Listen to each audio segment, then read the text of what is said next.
alsa na da mutum amma wai mutum wai yanzu yana azumi haka in ba har ya ba ta yi sai fi yi ne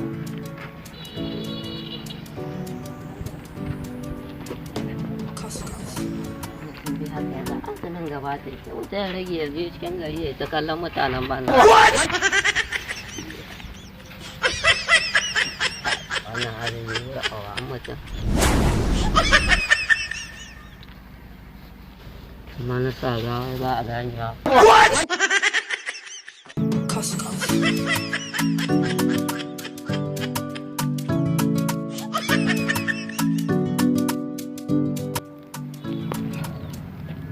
Hai, abokina azumin gana bana alhamdulillah. Sweet! An gode ma. Ga zahi, ga yunwa. Kai, subhanallah.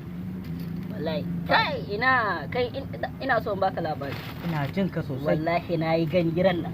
Kai subhanallah. Abokina kai abun ba a cewa komai na so a ce nan dai inda muka haɗu ƙofar gidan sahura mai dan wake. Kamar an so kama wahayi. Subhanallah. Kai yare wata butantaleliyar budurwa ce ta walgu. Ka subhanallah abun ba a cewa kai na mun ci azumi ake. Ka san an ce a ringa kame baki ya kasance ba a faɗin magana wata ba ta da kai. Gaskiya ne annabi yayi gaskiya sallallahu alaihi wasallam. Aboki na dakata. Ni na ji abin nan yanzu zafin nan ma tsari nake ji dan Allah ka jira ni zan tsari. Ai haka. To ya muka iya wanga abu. To kai sorry wanda Allah yana jirin ka. Kai sorry babu lokacin magana. Zuwa da ma kada ya zubo ma cikin wando.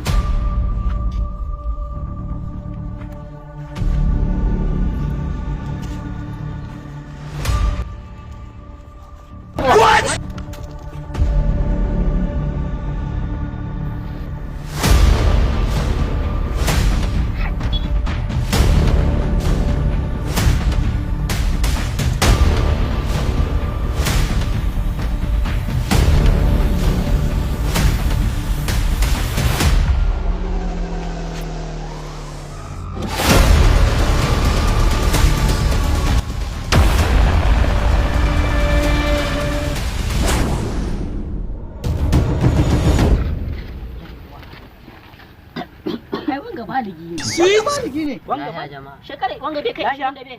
Baka da hankali ne watan me kake yi? Arwala. Kai nan menene cikin leda? Tsaya. Allah ya kama kamala. Nan menene? Yara na aika. Yara na aika. Wannan yara watan Ramadan din zaka aika. Suka ayi mi da birede. Ayi mi da. Haje za ka ba. Ai wallahi ba ba ne.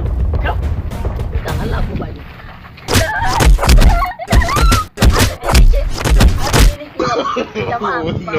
No.